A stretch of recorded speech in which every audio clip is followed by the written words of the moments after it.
Halo saudara-saudara, jumpa kita dalam Logins. Logins, dialog inspiratif dari GKJ Bekasi. Ibu kita Kartini, putri sejati. Putri Indonesia, harum namanya.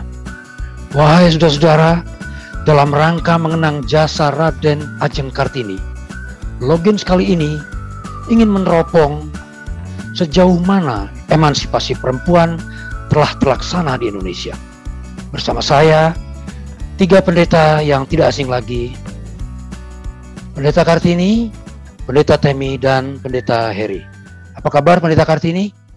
Pak Suris, kabar baik, puji Tuhan. Bapak Ibu Saudara semua, dan pendengar sekalian pada saat ini, terima kasih untuk kebersamaan kita. Shalom Ibu Pendeta Temi, kabar baik bukan?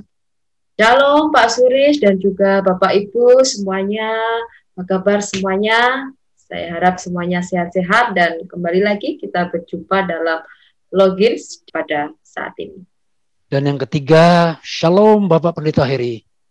Ya, Shalom Pak Suris, Ibu Bapak Saudara semuanya. Salam inspiratif buat kita semuanya. Salam inspiratif. Oke. Pertanyaan pertama kepada ketiga narasumber. Sejauh Anda memandang, menurut Anda, bagaimana kiranya gambaran emansipasi perempuan yang telah berlangsung di Indonesia ini? Kesempatan pertama saya berikan kepada pendeta yang bernama Kartini. Monggo. Karena saya namanya Kartini kebetulan ya Pak.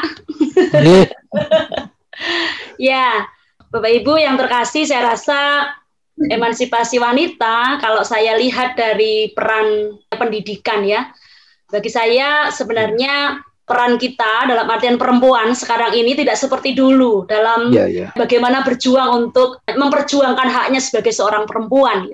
Saya melihat bahwa peran perempuan dalam sebuah dunia pendidikan itu sangat luar biasa. Dari hal yang kecil saja, bagaimana anak-anak itu mengenal soal bagaimana mendidik itu kan dari seorang ibu begitu ya, dari seorang perempuan. Itu menurut saya bagaimana sangat pentingnya perempuan dalam kehidupan pendidikan, dimulai dari anak berusia 0 tahun, bahkan dalam kandungan begitu, perempuan sudah berperan luar biasa dalam kehidupan kita. Sehingga menurut saya pendidikan itu bagaimana perempuan perlu mengembangkan diri. Karena apa? Karena selama ini ketika kita diberi peran dalam pemerintahan misalnya, kan 30% perempuan bagaimana mengisi dalam pemerintahan gitu ya. Tetapi sebenarnya kalau dilihat secara jujur, peran itu masih kurang. Karena apa? Masih banyak pemerintahan itu 30% belum ada peran perempuan di situ. Sehingga kapasitas perempuan memang harus meningkatkan diri di dalam dirinya sendiri bagaimana bisa berperan. Nah, kalau di dalam tadi saya lihat peran perempuan dalam pendidikan, peran perempuan dalam pemerintah, peran perempuan di dalam bisnis misalnya ya, Indonesia bagi saya memberikan ruang-ruang yang begitu luas di dalam perempuan berperan serta di situ begitu ya. Dan khususnya saya tertarik sekali memang dalam pendidikan, dari hal yang terkecil sekalipun banyak sekali guru-guru itu kan ya perempuan begitu ya. Itu menunjukkan bahwa di dalam aspek pendidikan itu perempuan sangat dijunjung tinggi gitu ya, diajak untuk berperan serta begitu besar dan luas dalam pendidikan itu. Itu saja menurut saya hal yang positif yang saya lihat dari beberapa segi dalam kehidupan kita. Itu Pak Suris, terima kasih. Oke, menyebut ibu guru perempuan, saya ini kelas 1 SD gurunya perempuan. Sampai sekarang saya masih ingat. Namanya Bumar. Dan dia itu wangi ya. Jadi itu yang paling saya ingat sampai sekarang namanya Bumar. Oke, kita bertanya kepada Ibu Temi. Monggo pendapatnya. Matur nuwun Pak Suris.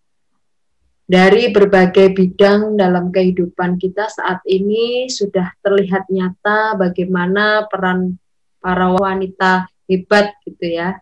Kalau tadi dari pendidikan, kemudian dari sedikit dibahas dari politik, dan kita tahu bersama sekarang banyak pemimpin negara bahkan itu juga dipimpin oleh wanita. Menteri-menteri ya ada. Ya, menteri-menteri saat ini di kabinet 2019-2024 ada 4 menteri gitu ya, ada Bu Sri Mulyani, Bu Retno, kemudian Bu Siti Nurbaya, Ibu Ida Fauziah, bahkan 5 ya, tidak 4 dan 5. Gusti Ayu Bintang Darmawati itu menjadi menteri di kabinet yang saat ini.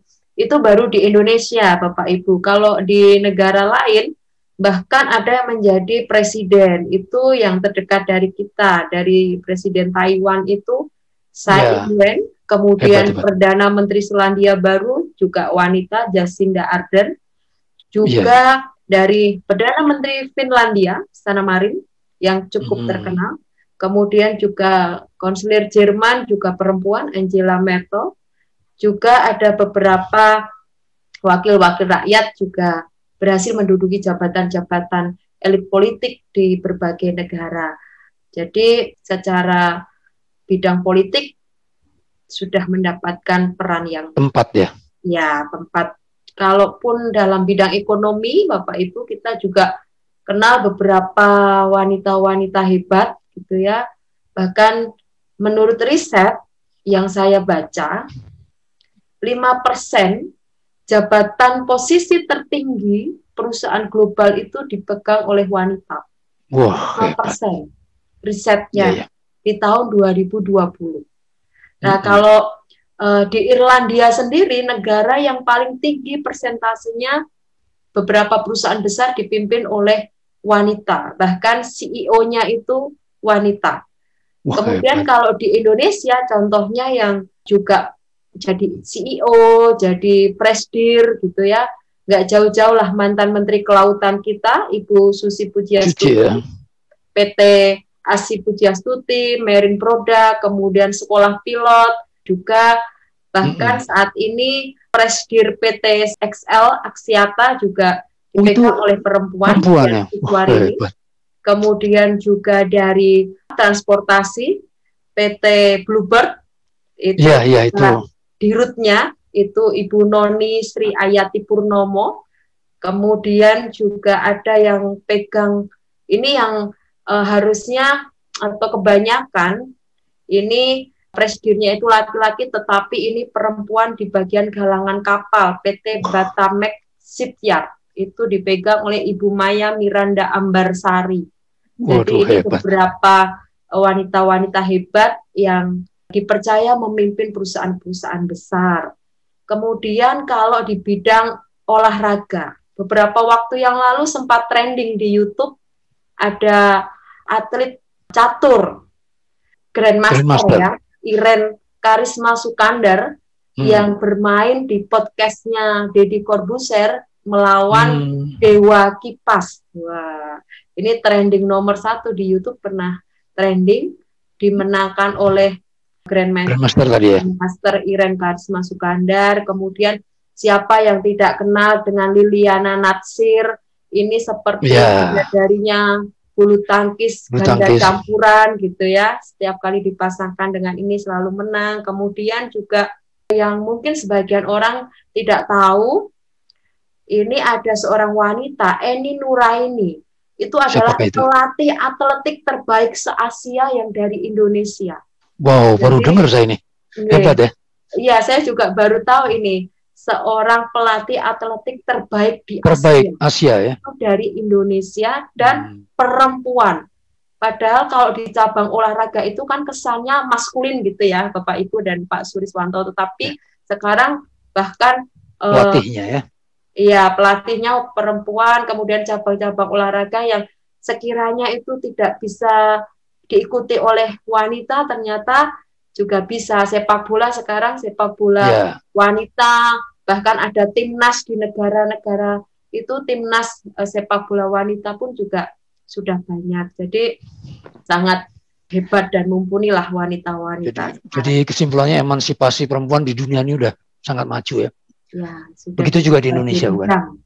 Oke. Bagaimana dengan pendapat Pak Heri? Ya, terima kasih Pak Suris, Ibu Bapak semuanya. Kalau di gereja Pak, itu kita bersyukur karena sudah luar biasa perkembangannya. Ada kesetaraan dan kebebasan posisi yang sudah kita bersama-sama rasakan kesetaraan peran, jadi banyak komisi, kelompok, majelis gereja itu yang melayani adalah perempuan. Perempuan ya. Dan kita bersyukur di tahun 1960 itu setelah sidang sinode berdebat panjang dan lebar, luas dan dalam, akhirnya kemudian pendeta perempuan yang pertama, perempuan boleh menjadi pendeta. Itu sesuatu yang luar biasa itu. Yang luar biasa. Itu tahun berapa boleh diulangi? Tahun 1960-an itu sidang sinode yang 1960. Dahsyat sekali. 1960. Berani sekali ya gereja. Bersyukur sekali. Dan kemudian dalam hal kebebasan posisi, kita bisa duduk di mana aja di gereja. Jadi bisa jajaran dengan pacar, jajar dengan istri, dengan suami. Jadi tidak harus dipisah antara laki-laki dan perempuan. Luar biasa, luar biasa. Lalu juga kita bersyukur karena dalam realitas signifikansi peran perempuan khususnya komunitas ibu-ibu, wah itu luar biasa. Itu malah kadang-kadang seringkali lebih giat daripada para bapak itu ya, karena mungkin para bapak bekerja. Jadi di mana-mana itu motornya itu ibu-ibu, di komisi, di kelompok, di ini, dan luar biasa. Nah, jadi ada dua yang menjadi motor gereja yang penting. Yang pertama ibu-ibu, yang kedua kaum muda. Nah, dua itu menjadi poros bagi perkembangan gereja. Lalu juga dalam hal teknis penyebutan salam misalnya. Jadi kalau biasanya kita bapak ibu, nah sekarang juga diperkenalkan ibu bapak dan saudara. Itu sebenarnya salah satu dalam rangka untuk menghargai ibu atau perempuan. Ibu bapak yang terkasih, nah seperti itu. Nah lalu itu luar biasa, hebat-hebat. Nah lalu juga yang menarik, kalau biasanya dulu itu misalnya menyebut nama atau menulis nama itu misalnya suaminya namanya Pak Budi misalnya, istrinya misalnya Bu Wati gitu ya. Dulu disebutnya, ditulisnya itu Bu Budi gitu ya. Sehingga ketika nyari orang nama aslinya Sopo gitu kan, nah kesusahan. Bu Budi yang mana? Budinya kan banyak gitu ya. Tapi sekarang sudah mulai artinya Bu misalnya Susilowati gitu ya.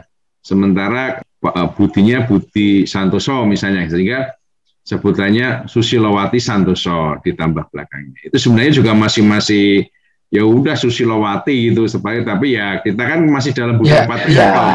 Kita menghormati. Gitu, ya oke lah, sudah lebih bagus karena sudah disebutkan namanya Susilowati Santoso. Itu kan sudah lebih bagus lah. Artinya progresif ke depannya menjadi daripada hanya Ibu Budi Santoso. Nah, itu kan artinya seperti nama dihilangkan ya, perannya seperti dihilangkan. Yang ngasih nama orang tua ngoyo-ngoyo nggak disebut.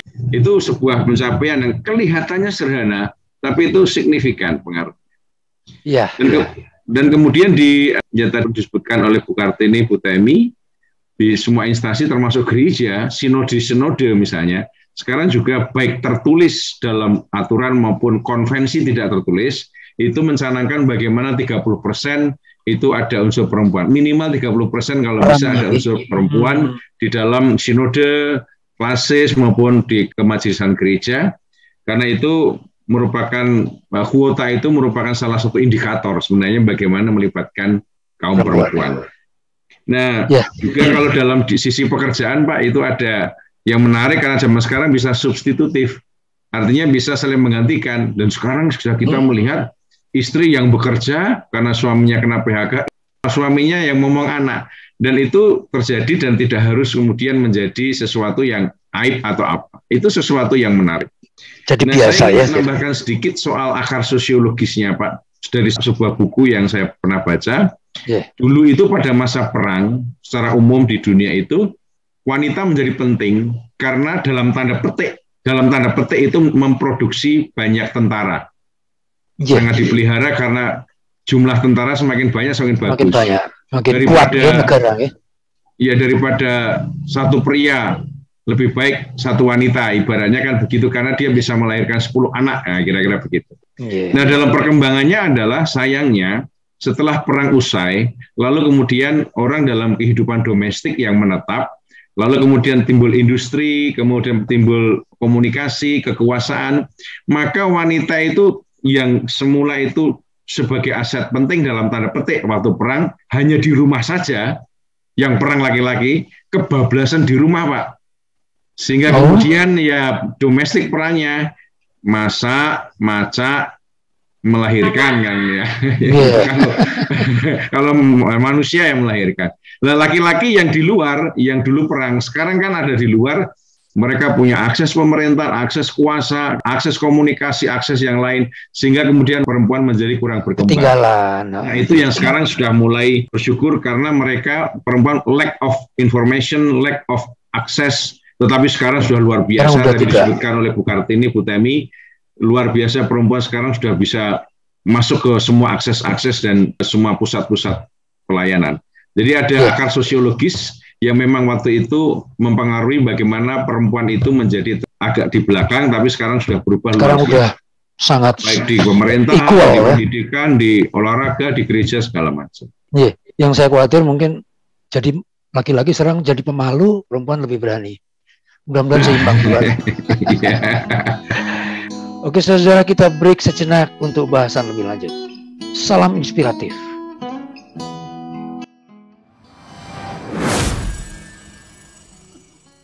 Oke, saudara-saudara, mari kita logins. Logins, dialog inspiratif dari GKJ Bekasi. Sekarang saya ke Pendeta Heri. Seperti kita ketahui, gerakan emansipasi perempuan di muka bumi ini baru dimulai pada akhir abad ke-18 di benua Eropa. Dan surprise, pada akhir abad ke-19, seorang putri dari tanah Jawa yang kala itu masih bernama Netherlands Indie, bernama Raden Ajeng Kartini, telah menyoroti kaumnya yang tertindas oleh kultur dan tertindas oleh penguasa waktu itu. Dan pertanyaannya kemudian, apakah di dalam firman-firmannya yang diturunkan ribuan tahun yang lalu, Tuhan telah menunjukkan kepeduliannya terhadap nasib kaum Hawa? Bagaimana Pendeta Heri? Ya, terima kasih Pak Suris. Ibu Bapak semuanya, memang kita harus mengakui bahwa Alkitab ditulis dalam konteks budaya patriarkal ya. Bagaimana laki-laki itu dominan, ayah itu sangat dominan. Tapi kita bisa melihat dalam beberapa teks itu aspek bagaimana Allah itu, Tuhan Allah juga memperhatikan dan juga memberikan penghargaan kepada kaum perempuan. Ya. Beberapa hal misalnya Pak, kita selalu melihat Allah itu dari sisi laksana pria atau laki-laki.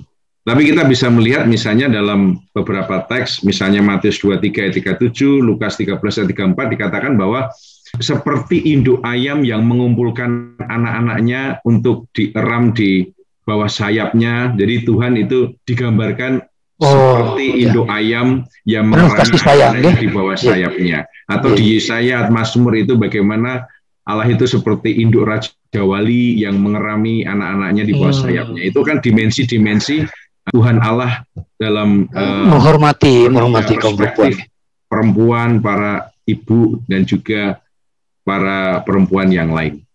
Lalu kemudian juga di Galatia 3:28 dikatakan tidak ada budak, tidak ada orang merdeka, tidak ada Yahudi, tidak ada Yunani, tidak ada laki-laki, tidak ada perempuan. Itu juga menunjukkan bagaimana kesetaraan di hadapan Tuhan Allah. Nah, memang ada beberapa teks yang sering salah diinterpretasi dan itu menjadi rujukan penindasan dalam tanda petik ya, laki-laki kepada perempuan. Misalnya dalam Kejadian pasal yang kedua ayat 18 dikatakan bahwa tidak baik manusia itu seorang diri saja, aku akan berikan kepadamu penolong yang sepadan. Yang diperhatikan itu penolongnya itu Pak. Jadi penolong itu sama dengan pembantu. Jadi salah interpretasi padahal sepadan, aspek sepadannya itu yang kadang-kadang kurang diperhatikan. Sepadan itu kan adanya ada dimensi kemitraan antara Adam dan Hawa, kemitraan laki-laki dan perempuan dan pasangan kan, pasangan semuanya harus didiskusikan. Kalau dulu misalnya semua yang ngurus domestik perempuan, semua yang ngurus uang dan jual beli adalah laki-laki, sehingga kemudian perempuan tidak memahami duit iki piro jane, kemudian kurang piye dan seterusnya, sehingga kemudian transparansi menjadi kurang. Jadi sepadan itu aspek kemitraan itu penting. Lalu kemudian interpretasi yang juga seringkali dipahami secara wantah atau secara kurang matang adalah oh Salomo boleh nikah banyak. Nah, niku sing suka. Nah, lalu kemudian banyak teks yang kemudian itu menjadi rujukan, berarti kalau orang Kristen boleh menikah Kawin. lebih dari satu. Kawin. Tapi kita coba lihat bahwa setiap kita melihat sebuah teks, kita tidak hanya melihat dari sisi apa yang tertulis, tapi kita memakai pendekatan kritik ideologi namanya, Pak. Kritik ideologi itu adalah salah satu ilmu tafsir di teologi. Bagaimana kita melihat di belakang itu sebenarnya ada satu message yang sedang di tengah dominasi patriarkal, ada satu message yang tidak disebutkan oleh penulis, bahwa bagaimana dengan banyak istri itu akhirnya kemudian Salomo jatuh juga ke dalam, ya artinya dia dibujuk oleh salah satu istrinya yang bukan orang Israel untuk menyembah ilah lain. Lalu kemudian seperti ini, Yakub itu punya istri Milka sama itu. Rahel. Memang berarti boleh dong istrinya lebih satu. Tetapi secara kritik ideologi dikatakan di Kejadian pasal 29 ayat 30, maka di situ Yakub lebih cinta kepada Rahel. Itu kalau kita lihat secara kritik ideologi itu ada pesan message dari penulisnya. Maka hati-hatilah dengan lebih dari satu. Sulit untuk bersikap adil karena akan menyakiti, melukai yang lain. Dan dalam hal ini maka kita melihat bagaimana pesan itu yang kita pandang, kita lihat supaya kita bisa mengerti bagaimana bahwa untuk lebih dari satu itu ada konsekuensinya seperti yang dialami oleh Yakub yang lebih menyayangi Rahel daripada Lea. Nah, kemudian juga yang ini paling banyak yaitu Efesus pasal 5, Pak, ayat 25 yang tentang suami istri. Hai istri, tunduklah kepada suami. Wah, itu ayat yang sering dipakai menjadi dominasi laki. Tapi banyak kali, nah ini soal kritik ideologi juga, Pak, bahwa pada waktu itu Paulus sadar betul, penulis Efesus, kalau mengubah struktur patriarkal tidak mungkin, Pak. Dalam sekejap nggak mungkin tuh. Nggak mungkin. Sehingga status sosialnya laki-laki tetap dianggap sebagai lebih daripada perempuan. Memang kemudian ada, hai istri tunduklah pada suami dan seterusnya. Tetapi ada ayat yang menarik di 25 dan 28 bahwa hai suami kasihlah istrimu seperti Kristus mengasihi jemaat. Itu dahsyat sekali. Nah, pada waktu itu posisi wanita itu kelas 2 dan penghargaannya secara umum itu menjadi, ya artinya warga kelas 2 dan banyak sekali dalam tanda petik penindasan terhadap perempuan. Tetapi ketika kasihilah seperti Kristus mengasihi jemaat, lalu kasihlah seperti dirimu sendiri. Artinya itu mengangkat derajat perempuan secara relasional harus berbeda dengan masyarakat. Belum sampai perubahan status sosial, Pak, atau struktur. Tapi secara relasional itu adalah proses evolusi yang sedang dikerjakan oleh Paulus, bahwa relasi yang setara, nanti soal perubahan atau misalnya hal status sosial atau struktur yang lebih seimbang itu next time kan gitu.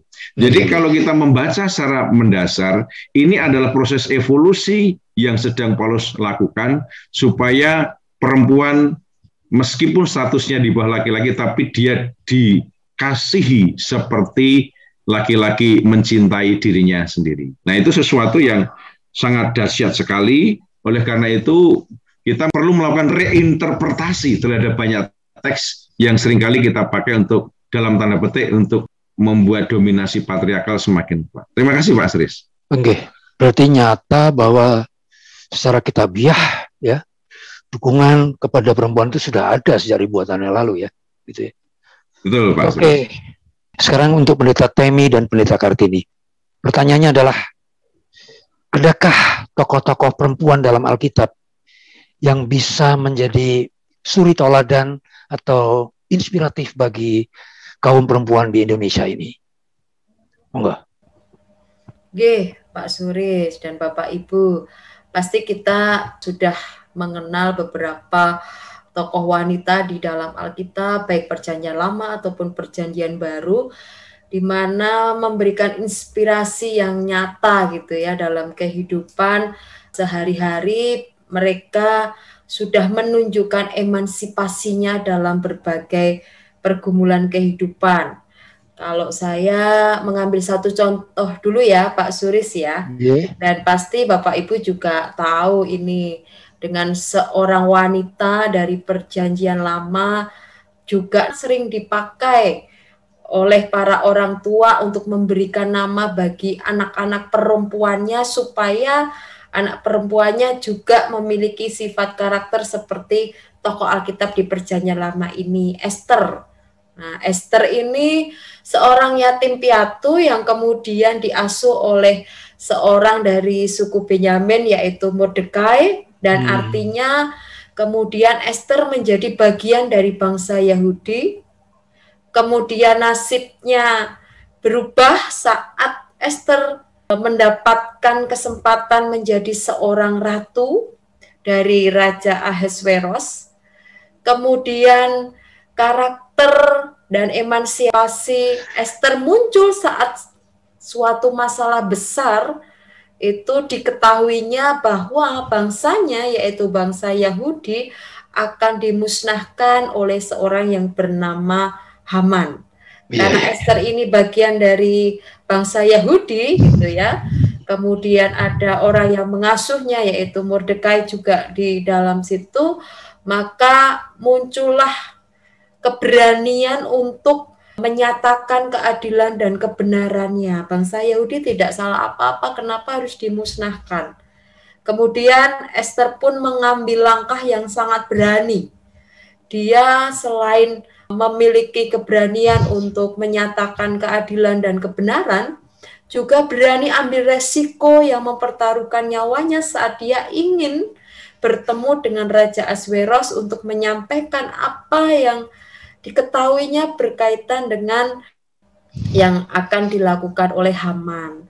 Jadi setelah ada perjamuan makan, begitu ya, Esther menjamu Ahasveros, Raja Ahasveros dan juga Haman. Kemudian Ahasveros terkesan dengan jamuannya Esther, kemudian ditawarkan apa permintaanmu, kemudian Esther menyampaikan dia minta supaya Haman diserahkan gitu, artinya diserahkan dibunuh gitu. Artinya bahwa kalau raja itu berkenan ditemui oleh Esther dan juga mengabulkan permintaannya, maka tidak terjadi pembunuhan bagi bangsa Yahudi dan nyawa Esther pun selamat seperti itu.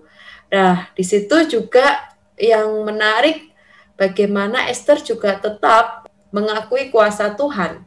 Di saat Esther ingin melakukan rencananya, dia meminta pada bangsa Yahudi untuk berpuasa. Artinya bahwa berani ambil resiko, yang kemudian juga berani menyatakan keadilan dan kebenaran. Dia tidak melupakan, dia tidak sombong dengan kekuatannya, kemampuannya. Dia tetap rendah hati di hadapan Tuhan, dan dia tetap meminta pertolongan dari Tuhan. Dia tetap mengakui bahwa terselamatkannya bangsa Yahudi dari rencana pemusnahan itu juga bagian dari karya Tuhan dalam kehidupannya. Jadi wanita yang cerdas, cerdik gitu ya, tetapi juga secara spiritualitas dia dekat dengan Tuhan.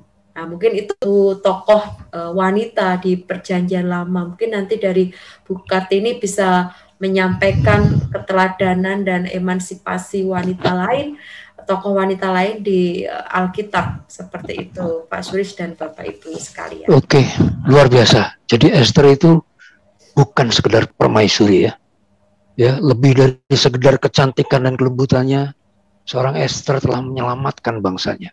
Luar biasa. Monggo Ibu Kartini, ada tokoh lain mungkin? Ya, terima kasih Pak Suris, terima kasih Bapak Ibu dan saudara-saudara semua. Kalau tadi kita melihat, kalau saya bayangke gitu ya, Esther itu orang yang lemah lembut, yang dengan kelemah lembutannya tapi dia bisa menyelamatkan sebuah bangsanya yang besar begitu ya. Yes. Tapi tokoh yang saya ambil di sini adalah Deborah. Memang Deborah di dalam Alkitab itu informasinya sangat-sangat terbatas. Dia hanya di Hakim-Hakim 4 dan pasal 5. Itu saja. 2 pasal itu hanya informasi yang sangat singkat siapa sih Deborah gitu ya. Tapi ketika saya belum baca pada zaman dulu gitu ya, nama Deborah itu bayangan saya adalah seorang hakim, pasti dia pemberani gitu ya. Itu saja. Nah, kalau saya lihat sisi-sisi Deborah begitu, satu dia seorang hakim. Deborah itu artinya lebah memang. Jadi lebah. Jadi dia seorang hakim, tapi dia juga seorang nabiah. Jadi nabi. Nabi perempuan ya. Pada zaman dulu saya bayangke itu ya, perempuan dalam Alkitab itu namanya disebutnya jarang sekali. Kecuali orang-orang yang sangat terkenal pada saat itu. Tetapi ini tidak hanya namanya disebut, tapi dia seorang nabi dan juga seorang hakim. Betapa dia seorang pemberani yang luar biasa. Itu bayangan singkat begitu ya. Nah, dia memang punya suami, dia istri dari Lapidot. Nah, kemungkinan ini beberapa hari saya membaca gitu, kemungkinan kata Lapidot itu memang artinya adalah api, lampu api gitu ya. Nah, ini mau menggambarkan bagaimana Deborah ini sebenarnya mempunyai karakter atau mempunyai semangat yang membara, semangat yang luar biasa gitu ya, ketika hanya diinformasikan bahwa dia adalah istri dari Lapidot. Nah, Bapak Ibu yang terkasih dalam Tuhan Yesus Kristus, selain kata pemberani yang saya lihat di dalam statusnya Deborah sebagai seorang nabiah dan juga sebagai seorang hakim, kita jelas bahwa Deborah itu hakim yang keempat, Bapak Ibu. Keempat. Jadi hakim Israel yang keempat dan satu-satunya hakim perempuan. Jadi yang pertama Otniel, Ehud, Samgar, barulah Deborah. Dan dari bacaan yang saya baca sebelumnya, itu pasal-pasal sebelumnya, selalu orang Israel itu terjatuh bagaimana mereka hidup tidak sesuai dengan kehendak Tuhan, mereka memberontak Tuhan, lalu hakim menjadi atau nabiah itu menjadi sarana mengingatkan kepada mereka supaya orang-orang kembali pada jalan Tuhan. Nah, seorang perempuan yang harus mengingatkan orang Israel dan kesalahannya itu selalu diulang gitu ya. Ini tidak mudah menurut saya. Bahkan hal itu terlihat, kenapa saya melihat Deborah itu mempunyai strategi perang yang luar biasa. Jadi saat mereka atau saat Deborah mempunyai pesan dari Tuhan bahwa dia harus mengalahkan musuhnya, bahkan Deborah tahu kapan harus menyerang musuhnya. Deborah juga kasih tahu orang yang harusnya berperang gitu ya, berperang kepada bareng dengan dia gitu ya. Dia seorang nabi dan seorang hakim harusnya nggak berperang, yaitu yang harusnya Barak. Tetapi di situ bagaimana ketika Barak meminta supaya Deborah bersama-sama dengan mereka. Bahkan Barak katakan, ya kalau kamu nggak ikut, ya saya nggak berani gitu ya. Walaupun sudah, menurut saya Deborah itu sangat menghargai laki-laki, sangat menghargai satu. Harusnya Barak yang memimpin pasukannya, begitu ya, sebagai seorang pemimpin pasukan. Tetapi Deborah juga katakan, apa kamu nggak takut? Nanti kalau aku ikut, apa yang kamu lakukan melawan musuh-musuh itu nggak dianggap. Karena Sisera akan mati ataupun akan kalah dengan seorang perempuan. Maka perempuanlah yang akan diangkat gitu ya. Tetapi Barak katakan, enggak lah, nggak apa-apa lah, pokoknya kamu harus ikut. Jadi wah, hebat. Itu menunjukkan bagaimana sebagai seorang nabi, dia mengemban tugas dalam pesannya Allah. Bagaimana Israel harus kembali lalu berperang melawan musuhnya. Tapi di sisi lain, ketika Deborah sisinya dipaksa gitu ya, kayak dipaksa Barak gitu ya, tetapi dia mempunyai strategi yang luar biasa. Bahkan dia katakan hari ini gitu ya, dia menentukan kapan dia harus menyerang musuhnya. Jadi saya melihat hal itu yang sangat luar biasa. Bagaimana dia sisi pemberaninya dapat, bagaimana ia tetap menghargai laki-laki dan orang-orang yang harusnya di bidangnya itu begitu. Terus bagaimana dia menentukan kapan mereka harus melawan para musuh, lalu dia menjadi seorang nabiah yang benar-benar berpegang teguh pada apa yang harus disampaikan kepada umat pada saat itu. Ini menurut saya, kalau saya kagum dengan Kartini, kebetulan nama saya Kartini gitu ya, karena bapak saya memberi nama itu karena saya lahir tanggal 21 April begitu. Terus saya diberi nama itu bukan itu saja, tetapi saya melihat bagaimana Kartini sangat pemberani di dalam mendobrak peran perempuan untuk hal pendidikan supaya pendidikan bagi perempuan itu mendapatkan tempat yang begitu besar, begitu bagaimana dia berjuang luar biasa. Ketika saya bandingkan dengan Deborah, aduh, rasa-rasanya Deborah menjadi sosok yang sangat-sangat kuat begitu ya. Tangguh sekali ya. Yang memberi inspirasi kepada kita sebagai perempuan, bagaimana sebagai perempuan yang tahu adeknya sebagai perempuan. Kalau menurut saya, kalau takutnya kalau perempuan diberi wadah lalu perempuan menjadi sangat tinggi lalu merendahkan laki-laki, tapi Deborah tidak menempatkan di sisi yang paling tinggi dalam dirinya. Tapi bagaimana dia pemberani tapi tetap rendah hati, tetap menghargai kolega, menghargai sesama kolega yang harusnya dia tugasnya. Tapi itulah yang saya dapat satu kata untuk Deborah, yaitu luar biasa untuk Deborah. Itu Pak Suris. Oke, luar biasa banget. Soalnya sampai sekarang pun sebetulnya nggak pernah kita ketemukan seorang berkualitas hakim, tetapi juga punya kualitas panglima perang. Deborah memiliki keduanya. Luar biasa ini kisah. Oke, saudara-saudara, kita break dulu untuk sampai ke bagian puncak nanti. Salam inspiratif.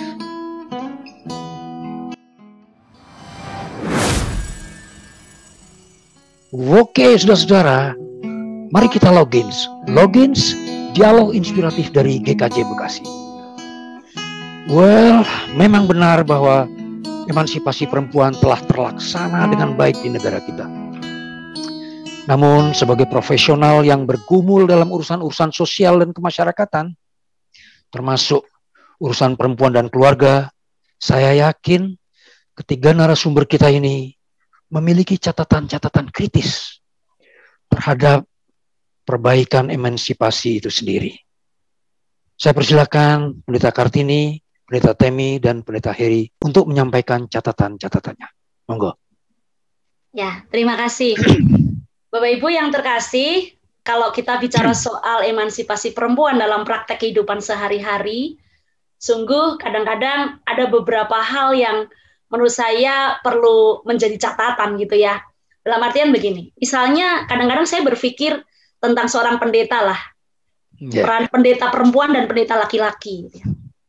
Kalau pendeta laki-laki, saya melihat bahwa kenapa pendeta laki-laki itu bisa fokus dalam pelayanan, dalam artian banyak hal yang bisa dikerjakannya. Sementara kadang-kadang perempuan memang tidak bisa semuanya dikerjakannya. Karena apa? Karena pendeta perempuan itu setelah pelayanan masih mikir rumahnya bersih-bersih gimana dan seterusnya. Gitu.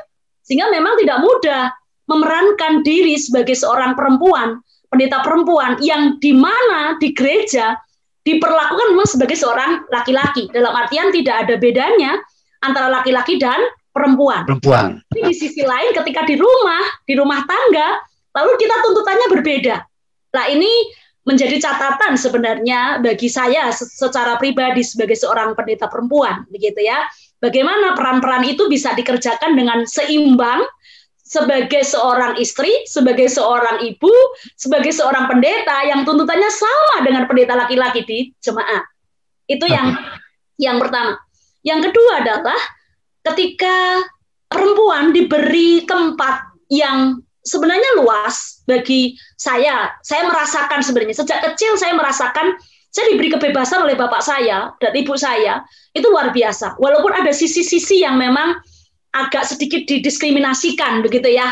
Jadi kalau misalnya nyuruh beli peralatan dapur atau bumbu-bumbu dapur lalu seorang perempuan yang harus disuruh begitu. Nah, waktu itu saya kritik memang ketika kecil saya nyapu lalu kakak saya, adik saya cowok-cowok lalu nonton TV, saya yang masih disuruh beli cabai begitu. Terus saya protes pada saat itu, saya bilang, emang nggak bisa atau memang kalau beli cabai itu laki-laki terus harganya jadi naik atau dapatnya sedikit, saya bilang gitu.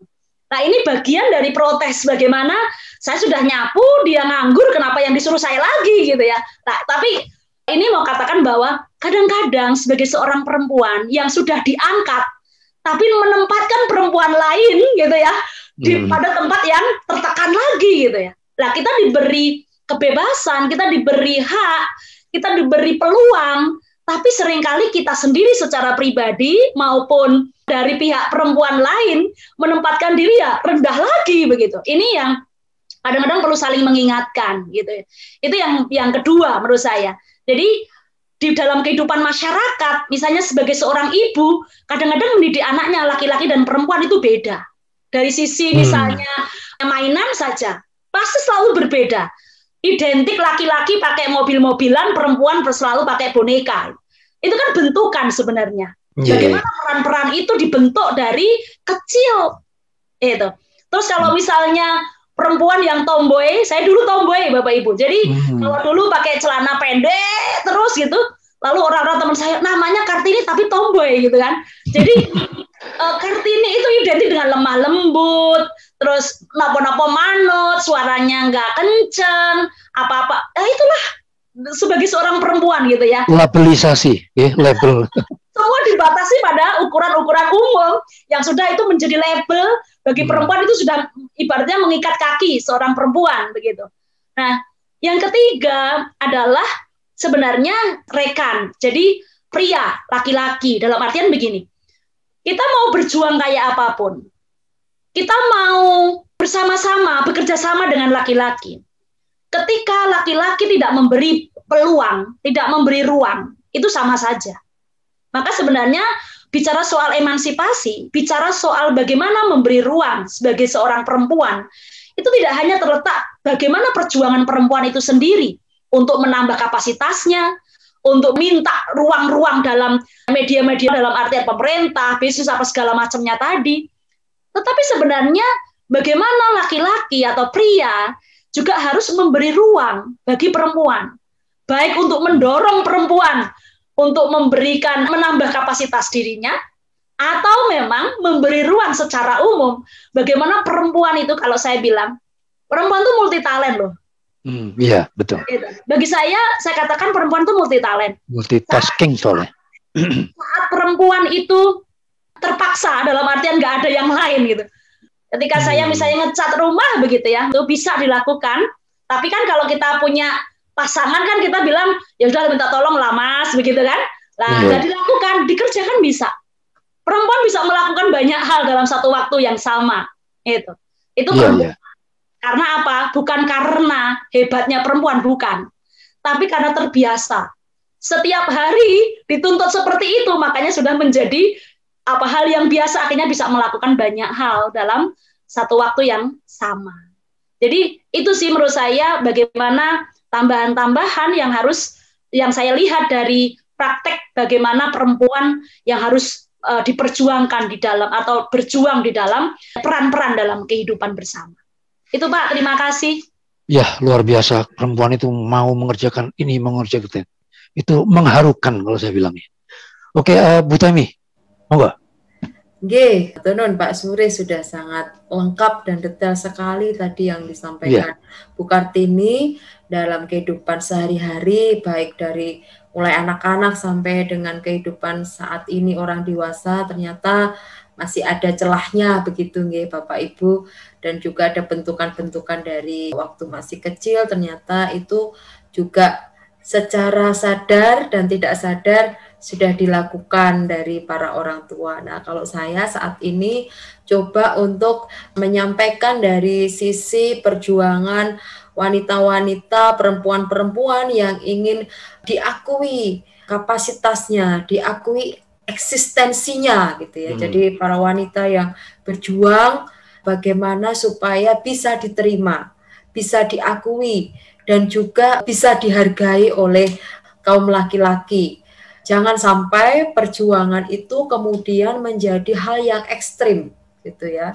Jadi kalau segala sesuatunya itu berlebihan, itu nantinya akan berakibat yang tidak baik. Misalnya ekstrim itu sampai kepada akhirnya wanita itu mendominasi kehidupan seperti itu. Nah, dari mendominasi itu kemudian jadi ada keinginan untuk mengalahkan, merendahkan, bahkan sampai membenci ataupun melawan laki-laki. Nah, ini kan sudah menjadi emansipasi yang kebablasan. Saya yakin Ibu R.A. Kartini pun tidak memperjuangkan emansipasi untuk sampai pada titik itu gitu ya. Bagaimana tetap harus bisa berjalan bersama gitu ya, tidak untuk saling mengalahkan atau mendominasi begitu, tetapi tetap harus pada posisi ataupun equality yang bisa ditunjukkan dalam hal tadi kapasitasnya gitu ya, dalam hal kualitas dirinya, karakternya seperti itu. Jadi jangan sampai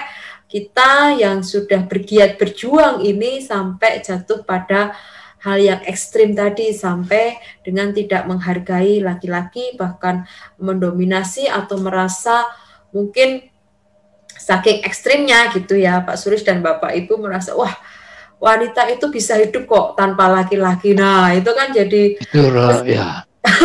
Ini seperti pernyataan agak ekstrim ya. Ini tapi ternyata itu mengandung makna yang dalam gitu ya. Bagaimanapun Tuhan menciptakan laki-laki dan perempuan untuk menjadi rekan yang sepadan, tadi sudah dijelaskan oleh Pendeta Heri gitu ya. Jadi tidak mungkin kalau seperti tadi ungkapan yang tadi itu pasti akan saling melengkapi gitu ya. Jangan melupakan apa yang menjadi rancangan Tuhan, menciptakan laki-laki dan perempuan yang sepadan untuk saling menolong gitu. Sebagai jadi, mitra ya. Iya, mitra sebagai mitra rekan yang bisa berjalan bersama, tidak di depan di belakang, tidak di atas di bawah, tetapi bersama-sama. Sejajar.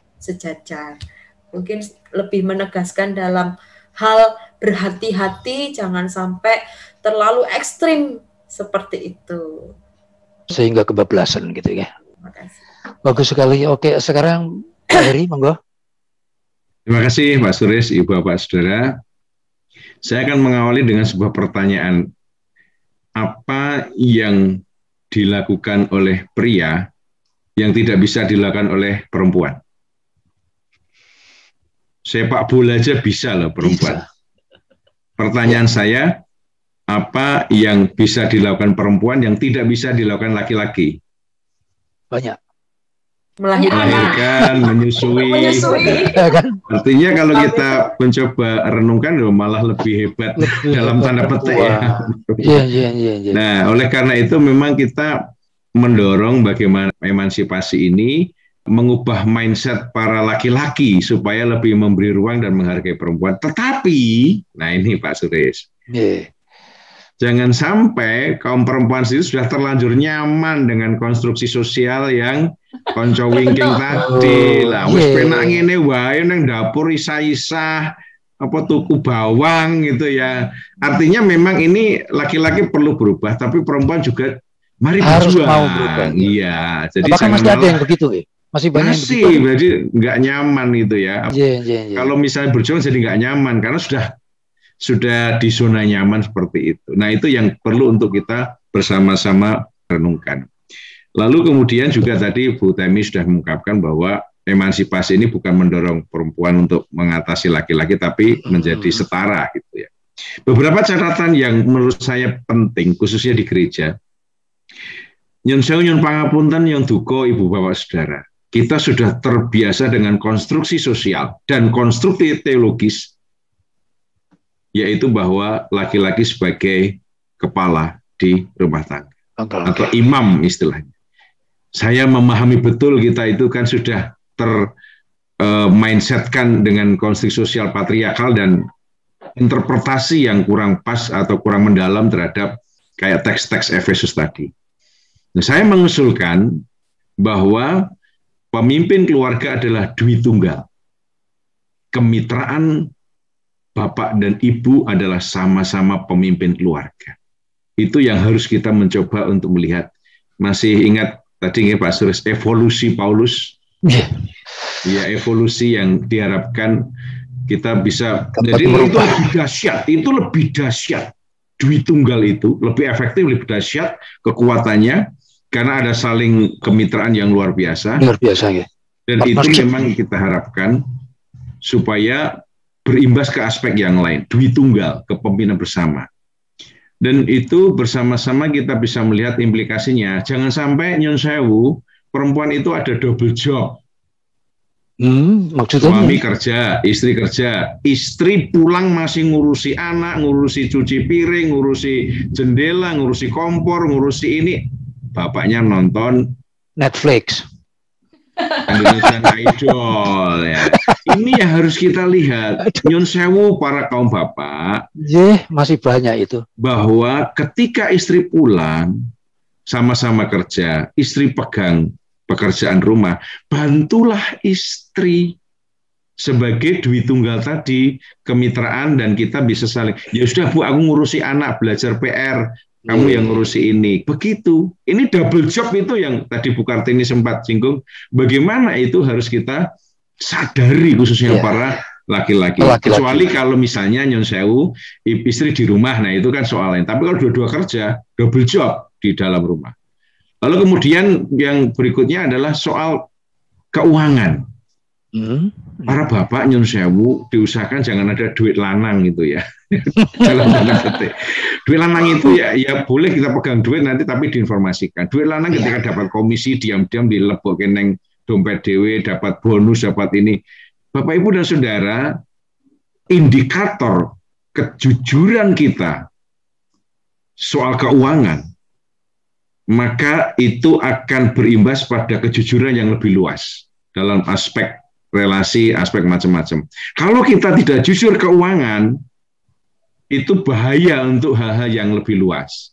Tapi kalau kita jujur, itu menjadi modal untuk hal-hal jujur yang lebih luas soal masalah ya kita kesetiaan dan seterusnya. Keadilan segala ya. Iya, betul seperti itu. Dan kemudian berikutnya adalah perluasan peran perempuan. Tadi Bu Kartini sudah mengungkapkan, Bu Temi juga, peningkatan kapasitas perempuan juga. Nah, di dalam gereja, Pak Suris dan Ibu Bapak semuanya, karena duit tunggal di keluarga, harapannya ke depan seperti itu. Mindset kita menjadi out of the box gitu.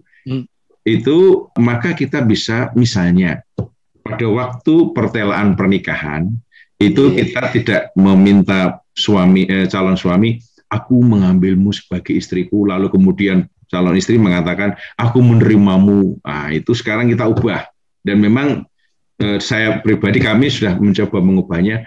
Aku mengambilmu sebagai istriku, dan istri pun mengatakan, aku mengambilmu sebagai suami. Kesetaraan. Lalu kemudian juga untuk baptis anak. Baptis anak tidak selalu harus bapak yang menggendong. Nah, sekarang sudah dimulai, silahkan bapak yang menggendong, ibu yang menggendong waktu baptis boleh.